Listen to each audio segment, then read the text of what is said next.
Hi everyone, today we are going to disprove once again Gary MOSHER's law.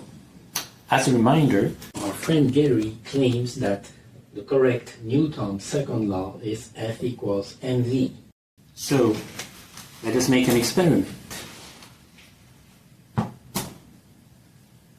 come on now, that ain't even bullshit. That's horseshit. The funniest thing here is that Gary doesn't even understand why this experiment proves him wrong. So, let us give him a hint by rewinding the video.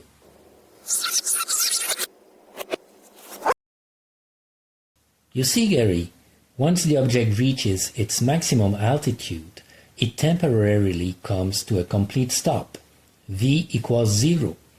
According to your law, the gravitational force on the object vanishes at that instant.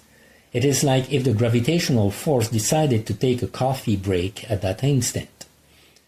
Go ahead, tell us more about how the gravitational force randomly decides to disappear and why the object eventually falls back down since the gravitational force is supposedly 0.